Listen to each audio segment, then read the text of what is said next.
Alright, I am starting over because my other video turned out to be way rambly and kind of a downer because I was not feeling it. So I'm gonna amp up my energy level just a smidge so that I can be just slightly entertaining for anybody who wants to tolerate these videos.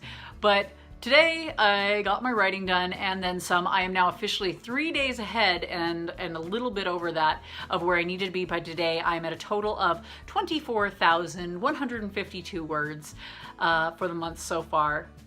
And I got a total of 1,851 words written today, which is pretty good. I finished off chapter 10 and I got about a quarter of the way through chapter 11, which is really nice. And at this point, I'm kind of considering, and I want your opinion on this. What do you think I should do on this? I'm considering, I've got 3 days ahead. I'm kind of wanting a break from this story for a little bit, and I kind of want to like go back to doing some editing on this other, my first book that I wrote. Not the first book in the series, but I kind of like want out of this universe for a little bit. I've been in this universe for a while, and I want a break from it. So I'm thinking of going and doing some editing for my first book because I've been glancing back at it recently. I'm like, this is actually really good. It really is really good. I was just sick to death of it at the time, so I didn't feel like it was good anymore. I'm also like impressed with my descriptions when I'm going back to them. I'm like, what the hell happened to my descriptions? I don't do descriptions anymore. They're like spot on in this. What the hell happened to me? But I'm feeling like I might want to use 1 or 2 of those days that I have ahead to go back and do that for a little bit and take a break from my story. Or should I just slog through it to the end of the month, or at least to my 30,000 words before I switch? At this point, Camp Nano is telling me that if I write 582 words a day for the rest of the month, that I will hit my 30,000 word goal by the end of the month. But I'm debating on what I want to do with that. Even if I say I'm going to switch to just editing the one book, I probably won't just switch to editing the one book. I'll probably switch to just doing like 700 words a day on my Camp Nano project and editing on my book. Because I know me, and I always say that I'm not going to write any more of something or fidget with something, and I always go back to it because I'm weird. But let me know what you think, if it's okay for me to take a break or not. Apparently I need validation. But anyway, that's that news as far as that's concerned. The other thing I want to talk about is the writing advice that I wanted to give for the day.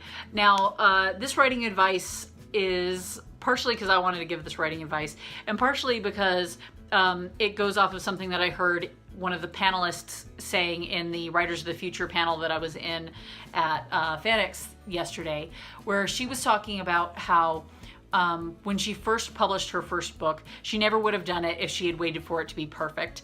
And she basically said, don't wait for your writing to be perfect. It's never going to be perfect. You're gonna just never ever publish anything or submit anything. And I thought that was really good advice. It's very true. And I know I'm one of those people that would very easily fall victim to the not ever getting it done because it's not perfect yet. And it was helpful advice for me, and it might be helpful as well to anybody else out there who might be a little bit of a perfectionist. I actually used that advice a little bit today because I was trying to think of how I could write a short story in order to submit to that contest. Now, I have not read a lot of short fiction, and the short fiction I have read, I'm not wild about. Like, I'm not big on the medium because it never feels like it really resolves. To me, it never feels like they have a satisfying ending. Now, I haven't read a lot of them, but the ones I have read just didn't do it for me. And I also read a couple more today to get kind of an idea for it. And I noticed that those ones didn't have real resolutions either. And part of that comes down to I feel like it's hard to wrap something up in a nice, neat little bow when it's so short, when it's only like 5,000 to 10,000 words or something like that. But I realized as I was reading through these other short story things that I'm like, technically my first chapter for my first book could be a short story. And because I was looking at it, I'm like, it really could be. It really could. The only thing is it doesn't have a happy ending because, which is fine. You can have not happy endings. I just always feel like not happy endings aren't the ending. But if you look at it from the viewpoint of a short story, it just doesn't have a happy ending. You assume that the entire crew died, like on their mission to try to on this volunteer mission to rescue this kid who fell overboard when they got caught in the storm and they got hit by the wave, and you assume that all of them died. So it's kind of sad.